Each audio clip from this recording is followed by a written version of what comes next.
ಓಂ ನಮಃ ಶಿವಾಯ. ಸನಾತನ ಜ್ಯೋತಿಷ್ಯ. ನಾನು ಆಚಾರ್ಯ ಬಾಲಚಂದ್ರ ಮರ್ದಾಳ. ಜ್ಯೋತಿಷ ಸಂಬಂಧಿತ ಪ್ರಶ್ನೋತ್ತರ ಕಾರ್ಯಕ್ರಮಕ್ಕೆ ತಮಗೆಲ್ಲ ಆದರದ ಸ್ವಾಗತ. ಕಳೆದ ಸಂಚಿಕೆಯಲ್ಲಿ ಮಾಂದಿ ಬಗ್ಗೆ ನಾವು ಕಲಿಯುತ್ತಾ ಇದ್ದೆವು. ಮಾಂದಿಯ ಜನನ ಹೇಗಾಯಿತು, ಅದು ಏನೆಲ್ಲ ದೋಷ ಕೊಡುತ್ತದೆ ಇತ್ಯಾದಿಯಾಗಿ ನಾವು ಮೇಲಿಂದ ಮೇಲೆ ಕಳೆದ ಸಂಚಿಕೆಯಲ್ಲಿ ಕಲಿತಿದ್ದೇವೆ. ಈ ಸಂಚಿಕೆಯಲ್ಲಿ ಇದು ಲಗ್ನ ಭಾವದಿಂದ 12 ರಾಶಿಗಳಲ್ಲಿ ಮಾಂದಿ ನಿಂತರೆ ಏನೆಲ್ಲ ದೋಷವನ್ನು ಕೊಡುತ್ತದೆ, ಇವತ್ತು ನಾವು ಈ ಬಗ್ಗೆ ಕಲಿಯುವ. ಲಗ್ನ ಭಾವ ಅಂತ ಹೇಳಿ ಒಂದು ನೋಡಿ, ಇಲ್ಲಿ ರಾಶಿ ಚಕ್ರ. ಈ ರಾಶಿ ಚಕ್ರದಲ್ಲಿ ಲಗ್ನ ಲಾ ಎಂಬ ಅಕ್ಷರದಿಂದ ಅದನ್ನು ಬರೆದಿರುತ್ತದೆ.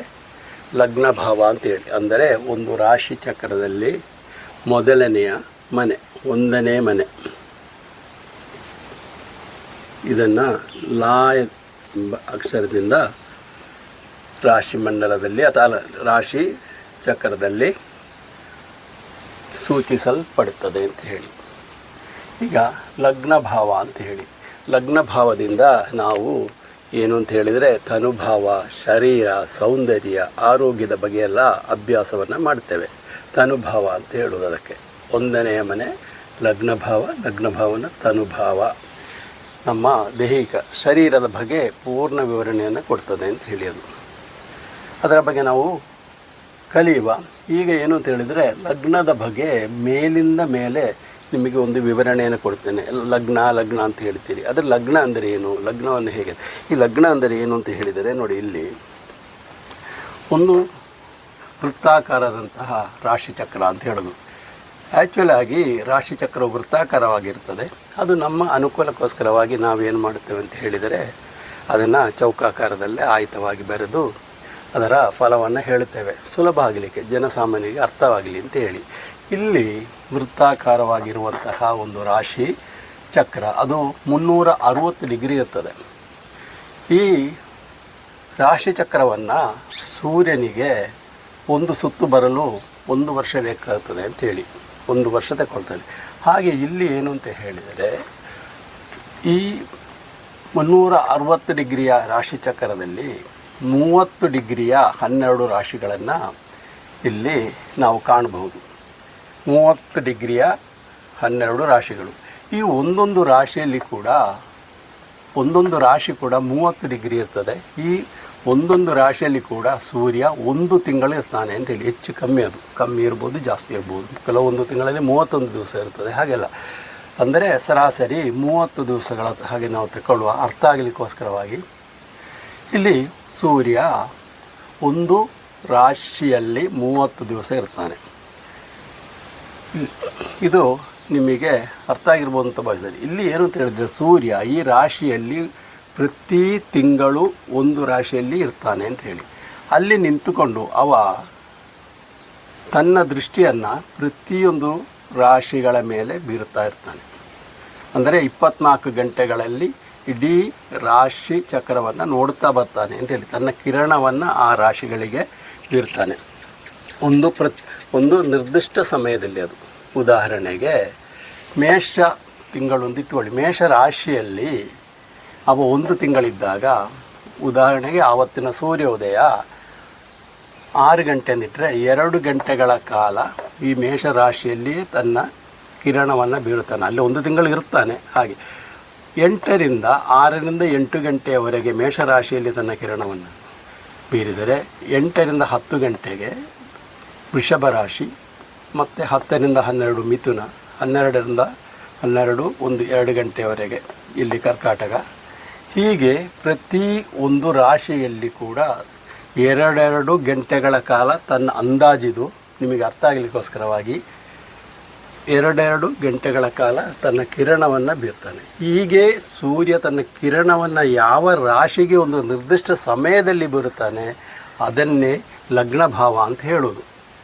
ಈಗ ಇದು ನಿಮಗೆ ಇನ್ನೊಂದು ರೀತಿಯಲ್ಲಿ ನಾನು ಹೇಳುವುದಾದರೆ, ಒಂದು ಘಟನೆ ನಡೆಯಬೇಕಾದರೆ, ಉದಾಹರಣೆಗೆ ಒಂದು ಘಟನೆ ನಡಿಬೇಕಾದರೆ ಅಥವಾ ಒಂದು ಮಗುವಿನ ಜನನ ಸಮಯದಲ್ಲಿ ಪೂರ್ವ ದಿಕ್ಕಿಗೆ ಉದಯವಾಗಿ ಇರುವಂತಹ ರಾಶಿಯನ್ನು ನಾವು ಲಗ್ನ ರಾಶಿ ಅಥವಾ ಲಗ್ನ ಅಂತ ಹೇಳ್ತೇವೆ ಒಂದು. ಅಥವಾ ಅದೇ ಸಮಯದಲ್ಲಿ ಸೂರ್ಯನ ಕಿರಣ ಯಾವ ರಾಶಿಯ ಮೇಲೆ ಬಿದ್ದಿದೆ ಆ ಸಮಯದಲ್ಲಿ ಅದನ್ನು ಲಗ್ನ ಅಂತ ಹೇಳೋದು. ಈಗ ನಿಮಗೆ ಲಗ್ನದ ಬಗ್ಗೆ ಮೇಲಿಂದ ಮೇಲೆ ಒಂದು ತಿಳುವಳಿಕೆ ಆಗಿರ್ಬೋದು ಅಂತ, ಅರ್ಥ ಆಗಿರ್ಬೋದು ಅಂತ ನಾನು ಇಲ್ಲಿ ತಿಳ್ಕೊಳ್ತೇನೆ.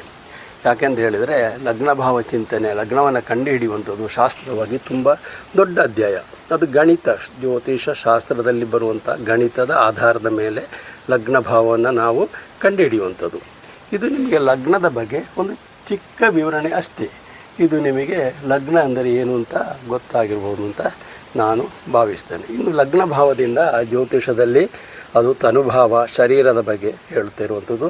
ಶರೀರ, ಸೌಂದರ್ಯ, ಆರೋಗ್ಯ, ಹೀಗೆ ಹಲವಾರು ವಿಷಯಗಳನ್ನು ಅದು ಹೇಳುತ್ತದೆ ಅಂತೇಳಿ. ಈಗ ಪ್ರಶ್ನಾಮಾರ್ಗದಲ್ಲಿ ಒಂದು ಲೈನನ್ನು ಹೇಳ್ತೇನೆ ನಾನು. ಪ್ರಶ್ನಾಮಾರ್ಗದ ದೇಹಸ್ಯ ಸೌಷ್ಠವಂ ಸ್ವಾಸ್ಥ್ಯಂ ಸ್ಥಿತಿಶ್ರೇಯೋ ಯಶಸ್ಸುಖಂ ಅಂತೇಳಿ ಹೀಗೆ ಹೇಳ್ತಾ ಇದೆ. ಅಂದರೆ ದೇಹದ ಎಲ್ಲ ಅವಯವಗಳು, ಆರೋಗ್ಯ ಸ್ಥಿತಿ, ಶ್ರೇಯಸ್ಸು, ಕೀರ್ತಿ, ಸುಖ, ವ್ಯವಹಾರದಲ್ಲಿ ಜಯಗಳಿಸುವಂಥರು, ಕಾರ್ಯಪ್ರವೃತ್ತಿ ಮತ್ತು ಇತ್ಯಾದಿ ಹಲವಾರು ವಿಷಯಗಳನ್ನು ಲಗ್ನ ಭಾವದಿಂದಲೇ ನಾವು ಚಿಂತನೆ ಮಾಡ್ತೇವೆ ಅಂತ ಹೇಳಿ. ಮಾಂದಿ ಲಗ್ನದಲ್ಲಿದ್ದರೆ ಏನಾಗ್ತದೆ ಅಂತ ಹೇಳಿದರೆ, ಲಗ್ನ ಭಾವದಿಂದ ದೊರಕುವಂತಹ ಎಲ್ಲ ಶುಭ ಫಲಕ್ಕೂ ವಿಘ್ನವನ್ನು ಉಂಟು ಮಾಡುತ್ತದೆ ಅಂತ ಹೇಳಿ, ಎಲ್ಲ ರೀತಿಯ ದೋಷವನ್ನು ಉಂಟು ಮಾಡ್ತದೆ ಅಂತ ಹೇಳಿ. ಅದನ್ನು ಶಾಸ್ತ್ರದಲ್ಲಿ ಹೀಗೆ ಹೇಳಿದೆ, ಚೋರಕ್ರೂರೋ ವಿನಯರಹಿತೋ ವೇದಶಾಸ್ತ್ರಾರ್ಥಹೀನೋ ನಾದಿಸ್ಥೂಲೋ ನಯನ ವಿಕೃತೋ, ಹೀಗೆಲ್ಲ ಹೇಳಿದೆ. ಮಂದಪುತ್ರೇ ವಿಲಗ್ನೆ ಅಂತ ಹೇಳಿ. ಅಂದರೆ ನೋಡಿ, ಅವ ಕ್ರೂರನಾಗಿರುತ್ತಾನೆ, ಹಾಗೆ ವಿನಯರಹಿತದಲ್ಲಿರುತ್ತೆ, ಅವನಿಗೆ ವಿನಯತೆ ಇರುವುದಿಲ್ಲ, ಮುಖದಲ್ಲಿ ತುಂಬ ಹೇಳಿದೆ. ಅದರಲ್ಲಿ ಕಣ್ಣಿಗೆ ಏನಾದರೂ ತೊಂದರೆ ಇರ್ತದೆ, ಆರೋಗ್ಯಹೀನತೆ ಇರುತ್ತದೆ, ಚಿಂತೆಗಳು, ಸಾಲಗಳು, ಮಾಡುವ ಎಲ್ಲ ವ್ಯವಹಾರದಲ್ಲೂ ಪರಾಜಯ, ಮತ್ತು ಇದು ಅಂಗವೈಕಲ್ಯ, ಅಪಘಾತ, ಅಲ್ಪಾಯಸ್ಸು, ಇದೆಲ್ಲವನ್ನು ಕೂಡ ಮಾಂದಿ ಲಗ್ನದಲ್ಲಿದ್ದರೆ ಹೇಳಲ್ಪಟ್ಟಿದೆ. ಒಂದು ಇನ್ನೂ ಬೇರೆ ಹೇಳಿದೆ. ಹೇಗೆ ಅಂತ ಹೇಳಿದರೆ, ಈ ಮುಖದಲ್ಲಿ ಒಂದು ಕಪ್ಪು ಮಚ್ಚೆ ಥರ ಬರುವಂಥದ್ದು, ಅದೆಲ್ಲ ದೋಷವನ್ನು ಆ ರೀತಿಯೆಲ್ಲ ದೋಷವನ್ನು ಬಿಂಬಿಸ್ತದೆ ಅಂತ ಹೇಳಿ. ಇನ್ನೂ ಕೆಲವೊಂದು ಶುಭ ಫಲಗಳನ್ನು ಹೇಳಿದೆ. ಏನು ಅಂತ ಅದು ನಾನು ಮುಂದೆ ಹೇಳುತ್ತೇನೆ. ಈ ಲಗ್ನದಲ್ಲಿ ಮಾಂದಿ ಇದ್ದರೆ ಅವರಿಗೆ ತಮ್ಮಂದಿರ ತಂಗಿಯರು ಎಲ್ಲ ಜನನ ಆಗ್ತದೆ ಅಂತ ಹೇಳಿ, ಅದೊಂಥರ ಶುಭ ಫಲ ಅದು. ಹಾಗೆಯೇ ಇನ್ನೊಂದು ದೋಷ ಹೇಳಿದರೆ, ಈ ಕುತ್ತಿಗೆಯ ಮೇಲೆ ಗಾಯಗಳಾಗುವಂಥದ್ದು, ಸ್ಟಿಚ್ ಆಗುವಂಥದ್ದು, ಅದೇ ಮಚ್ಚೆ ಅಂತ ಹೇಳಿದಲ್ಲ, ಹಾಗೆ ಗಾಯದ ಮಚ್ಚೆ ಇರ್ಬೋದು, ಅಥವಾ ಕಪ್ಪು ಪ್ಯಾಚಸ್ಗಳೆಲ್ಲ ಇದ್ದರೂ ಇರ್ಬೋದು ಅಂತ ಹೇಳಿ. ಹೀಗೆಲ್ಲ ಲಗ್ನ ಭಾವದಲ್ಲಿ ಮಾಂದಿ ಇದ್ದರೆ ಅದರ ಫಲವಾಗಿರ್ತದೆ. ಒಂದು ವೇಳೆ ಲಗ್ನ ಭಾವದಲ್ಲಿ ಮಾಂದಿ ಒಬ್ಬಂಟಿಗನಾಗಿ ಒಂದೇ ಒಂದು ಗ್ರಹ ಅಂದರೆ ಈ ಮಾಂದಿ ಮಾತ್ರ ಇದ್ದರೆ ಅದು ಏನು ಕೊಡ್ತದೆ ಅಂತ ಹೇಳಿ, ಅದು ತುಂಬ ಶುಭ ಫಲವನ್ನು ಕೊಡ್ತದೆ ಅಂತ ಹೇಳಿ. ಇನ್ನೂ ಕೂಡ ಆ ಮಾಂದಿಗೆ ಗುರುದೃಷ್ಟಿ ಇರ್ತಿದ್ದರೆ ಇನ್ನೂ ಬಹಳ ಒಳ್ಳೆಯ ಫಲವನ್ನು ಅದು ಕೊಡ್ತದೆ ಅಂತ ಹೇಳಿ. ಇಲ್ಲಿ ಲಗ್ನ ಭಾವದಲ್ಲಿ ಮಾಂದಿ ಒಬ್ಬಂಟಿನಾಗಿ ಒಂದೇ ಇದ್ದರೆ ಅದು ಚಕ್ರವರ್ತಿ ಯೋಗ, ಕೋಟ್ಯಾಧಿಪತಿ ಯೋಗವನ್ನೆಲ್ಲ ಕೊಡ್ತದೆ ಅಂತ ಹೇಳಿ. ಅದನ್ನು ಶ್ರೀಮಾನ್ ಗಜೇಂದ್ರ ರಥವಾಹನವಾಜಿಯುಕ್ತ ಗ್ರಾಮೇ ಪುರನಗರೇ ಪರಮ ಪೂಜ್ಯಮಾನೆ ಲಗ್ನಸ್ಯ ಮಾಂದಿ ಫಲ ಪರೇವದಂತಿ ಅಂತೆಲ್ಲ ಹೇಳಲ್ಪಟ್ಟಿದೆ. ಅಂದರೆ ತುಂಬ ಐಶ್ವರ್ಯವತ್ತು. ಏನು ಗಜ, ಆನೆ, ರಥ ಮತ್ತು ವಾಹನ, ವಾಜಿ ಅಂದರೆ ಕುದುರೆ, ಇವೆಲ್ಲ ಇರ್ತದೆ. ಅದು ಹಿಂದಿನ ಕಾಲದಲ್ಲಿ ರಾಜರುಗಳಿಗೆ ರಥ, ಕುದುರೆಗಳು ಮತ್ತು ಆನೆಗಳೆಲ್ಲ ಇರ್ತಿತ್ತು. ಈಗಿನ ಕಾಲದಲ್ಲಿ ಅದೇನು ಅಂತ ಹೇಳಿದರೆ ವಾಹನ ಯೋಗಗಳು, ಉನ್ನತ ಸ್ಥಾನಮಾನಗಳು, ಅಧಿಕಾರಯುತವಾದಂತಹ ಸ್ಥಾನಮಾನಗಳು, ಇವನ್ನೆಲ್ಲ ನಾವು ಈ ಸಲ ಈಗ ನಾವು ಅದನ್ನು ಪ್ರಿಡಿಕ್ಟ್ ಮಾಡ್ಬೋದು. ಅಂದರೆ ಲಗ್ನ ಭಾವದಲ್ಲಿ ಮಾಂದಿದ್ರೆ ಕೋಟ್ಯಾಧಿಪತಿ ಯೋಗವನ್ನು ಕೊಡ್ತದೆ ಅಂತ ಹೇಳಿದರು. ಅಲ್ಲಿ ಒಂದು ದೋಷವನ್ನು ಹೇಳಲ್ಪಟ್ಟಿದೆ. ಏನು ಅಂತ ಹೇಳಿದರೆ, ರೋಗಿ ಶತಾಂಗೋ ಗುಳಿಗೆ ತನುಸ್ತೆ ಅಂತ ಹೇಳಿ. ಅಂದರೆ ಲಗ್ನ ಭಾವದಲ್ಲಿ ಮಾಂದಿ ಒಬ್ಬಂಟಿಗನಾಗಿದ್ದರೆ ಅದು ಏನಾದರೂ ಚಿಕ್ಕ ಪುಟ್ಟ ಕಾಯಿಲೆಗಳನ್ನು ಕೊಡ್ತದೆ ಅಂತ ಹೇಳಿ. ಏನಾದರೂ ಒಂದು ಬಿಟ್ಟು ಹೋಗೋದಿಲ್ಲ ಅಂತಹ ಒಂದು ಕಾಯಿಲೆಗಳು ಅವರಿಗೆ ಇರುತ್ತದೆ ಅಂತ ಹೇಳಿ. ಲಗ್ನ ಭಾವದಲ್ಲಿ ಮಾಂದಿ ಇದ್ದರೆ ಅದರ ಫಲವಾಗಿರ್ತದೆ. ಈಗ ನಾನು ಮೊದಲೇ ಹೇಳಿದ್ದೇನೆ ಏನು ಅಂತ ನಿಮಗೆ ಗೊತ್ತಿರ್ಬೋದು. ಗುರುವಿನೊಟ್ಟಿಗೆ ಇದ್ದರೆ, ಶುಭ ದೃಷ್ಟಿಯಲ್ಲಿದ್ದರೆ ಅದು ದೋಷವನ್ನು ಕೊಡುವುದಿಲ್ಲ ಅಂತ ಹೇಳಿ. ಮೊದಲಿನ ಅಧ್ಯಾಯದಲ್ಲಿ ಇಂಟ್ರೊಡಕ್ಷನಲ್ಲಿ ಹೇಳಿದ್ದೇನೆ. ಇನ್ನು ನಾವು 2ನೇ ಭಾವದಲ್ಲಿ ಮಾಂದಿ ಸ್ಥಿತನಾದರೆ ಏನೆಲ್ಲ ದೋಷವನ್ನು ಕೊಡ್ತದೆ, ಏನು ಫಲ ಎಂಬ ಇತ್ಯಾದಿಯಾಗಿ ನಾವು ಕಲಿಯುವ. ಲಗ್ನಭಾವದಿಂದ 2ನೇ ಸ್ಥಾನವಾದಂತಹ ಧನಸ್ಥಾನ, 2ನೇ ಭಾವ, ಲಗ್ನ ಎಂದರೆ 1ನೇ ಸ್ಥಾನ, ಲಗ್ನದಿಂದ 2ನೇ ಸ್ಥಾನದಲ್ಲಿ ಮಾಂದಿ ಸ್ಥಿತನಾದರೆ 2ನೇ ಸ್ಥಾನದಲ್ಲಿ ಅಥವಾ ಭಾವದಲ್ಲಿ ಮಾಂದಿ ಸ್ಥಿತನಾದರೆ ಅಂಥೇಳಿ 2ನೇ ಸ್ಥಾನದಲ್ಲಿ ಮಾಂದಿ ಸ್ಥಿತನಾದರೆ ಏನು ಫಲ ಅಂತ ನೋಡೋದೀಗ. 2ನೇ ಸ್ಥಾನ ಅಂದರೆ ವಿದ್ಯಾಸ್ಥಾನ, ಧನಸ್ಥಾನ, ಕುಟುಂಬ ಇತ್ಯಾದಿಯನ್ನೆಲ್ಲ ಹೇಳಲ್ಪಟ್ಟಿದೆ. 2ನೇ ಸ್ಥಾನದಿಂದ ಬಹಳಷ್ಟು ಹೇಳಲ್ಪಟ್ಟಿದೆ ಶಾಸ್ತ್ರದಲ್ಲಿ. ಅದು ಈ ಪ್ರಶ್ನಾಮಾರ್ಗದಲ್ಲಿ ಭರ್ತವ್ಯಂ ಅಖಿಲಂಬಿತ್ತಂ ವಾಣಿ ಚಕ್ಷುಚ ದಕ್ಷಿಣಂ ವಿದ್ಯಾಚ ವಿವಿಧಾಹೇ ತತ್ಸರ್ವಂ ಚಿಂತ್ಯಾದಿತೀಯತ ಅಂತ ಹೇಳಿದೆ. ಅಂದರೆ ಆರ್ಥಿಕ ಸ್ಥಿತಿ, ಮಾತು, ಹಲವು ರೀತಿಯ ವಿದ್ಯೆ, ಬಲಕಣ್ಣು, ಕುಟುಂಬ ಇತ್ಯಾದಿ ಹಲವುದನ್ನು 2ನೇ ಸ್ಥಾನದಿಂದ ನಾವು ಚಿಂತಿಸುತ್ತೇವೆ ಅಂತ ಹೇಳಿ. ಈಗ 2ನೇ ಸ್ಥಾನದಲ್ಲಿ ಮಾಂದಿ ಇದ್ದರೆ ಏನಾಗ್ತದೆ ಅಂತ ಹೇಳಿ, 2ನೇ ಸ್ಥಾನದಿಂದ ದೊರಕುವಂತಹ ಎಲ್ಲ ಶುಭ ಫಲಕ್ಕೆ ವಿಘ್ನವನ್ನುಂಟು ಮಾಡ್ತದೆ. ಅದು ಶುಭ ಫಲವನ್ನು ಕೊಡುವುದಿಲ್ಲ ಅಂತ ಹೇಳಿ ಅದರ ಅರ್ಥ.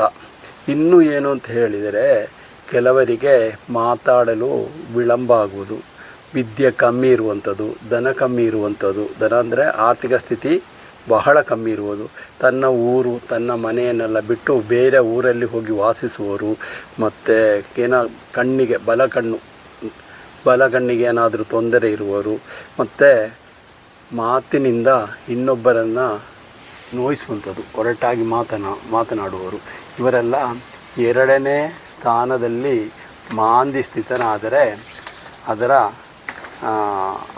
ಫಲವಾಗಿರುತ್ತದೆ ಅಂತ ಹೇಳಿ ಅದನ್ನು ಶಾಸ್ತ್ರದಲ್ಲಿ ಹೇಳಿದೆ. ವಿವಾದ ವಾಕ್ಯೋ ದಿನೇಶ ಪೌತ್ರೋ ಧನರಾಶಿ ಸಂಸ್ಥೆ ಅಂತ ಹೇಳಿ, ಅಂದರೆ ವಿವಾದವಾಗಿ ಮಾತನಾಡುವವರು ಅಂತ ಹೇಳಿ.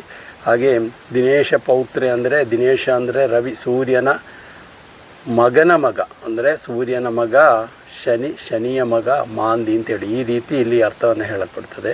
ಧನರಾಶಿ ಅಂದರೆ 2ನೇ ರಾಶಿಯಲ್ಲಿ ಮಾಂದಿ ಸ್ಥಿತನಾದರೆ ಈ ಥರ ಎಲ್ಲ ದೋಷವನ್ನು ಕೊಡ್ತದೆ ಅಂತೇಳಿ. ಇನ್ನು ಕೆಲವರಿದೆ, ಮಾತನಾಡಬೇಕಾದ್ರೆ ತೊದಲು ಕಟ್ಟು ಮಾತನಾಡುವಂಥವ್ರು, ಮತ್ತು ಕೆಲವರಿಗೆ ಈ ಕುತ್ತಿಗೆ ತುಂಬ ಚಿಕ್ಕದಾಗಿರ್ತದೆ, ಅಂಥವ್ರು ಕೂಡ 2ನೇ ಸ್ಥಾನದಲ್ಲಿ ಮಾಂದಿ ಇದ್ದವರಿಗೆ ಆಗುವುದು ಅಂತೇಳಿ, ಮಾಂದಿ ಇದ್ದವರಲ್ಲಿ ಆ ಲಕ್ಷಣವನ್ನು ನಾವು ಕಾಣಬಹುದು ಅಂತ ಹೇಳಿ. ಇನ್ನು ನಾನು ಮೊದಲೇ ಹೇಳಿದ ಥರ ಗುರುವಿನೊಂದಿಗೆ ಗುರುವಿನ ದೃಷ್ಟಿಯಲ್ಲಿದ್ದರೆ ಈ ಎಲ್ಲ ದೋಷಗಳಿಗೆ ನಿವಾರಣೆ ಆಗ್ತದೆ ಅಂತ ಹೇಳಿ. ಈಗ ನಾವು ಲಗ್ನಭಾವ ಮತ್ತು 2ನೇ ಸ್ಥಾನದಲ್ಲಿ ಮಾಂದಿ ಸ್ಥಿತನಾದರೆ ಏನೆಲ್ಲ ದೋಷವನ್ನು ಕೊಡುತ್ತದೆ, ಏನೆಲ್ಲ ಶುಭ ಫಲವನ್ನು ಕೊಡುತ್ತದೆ, ಇದನ್ನೆಲ್ಲ ನಾವು ಕಲ್ತಿದ್ದೇವೆ. ಮುಂದಿನ ಸಂಚಿಕೆಯಲ್ಲಿ ಲಗ್ನದಿಂದ 3, 4 ಇತ್ಯಾದಿ ರಾಶಿಗಳಲ್ಲಿ ಮಾಂದಿಯ ಸ್ಥಿತಿ ಏನು ಅಂತ ಮತ್ತು ಅದು ಏನೆಲ್ಲ ದೋಷವನ್ನು ಕೊಡುತ್ತದೆ ಎಂಬಿತ್ಯಾದಿಯಾಗಿ ಕಲಿಯುವ. ಈ ಎಪಿಸೋಡ್ ತಮಗೆ ಇಷ್ಟವಾದಲ್ಲಿ ಲೈಕ್ ಮಾಡಿ, ಶೇರ್ ಮಾಡಿ, ಸಬ್ಸ್ಕ್ರೈಬ್ ಮಾಡಿ, ತಮ್ಮ ಸಲಹೆ ಹಾಗೂ ವಿಮರ್ಶೆಗಳನ್ನೆಲ್ಲ ನಮಗೆ ಕಳಿಸಿಕೊಡಿ. ಧನ್ಯವಾದ.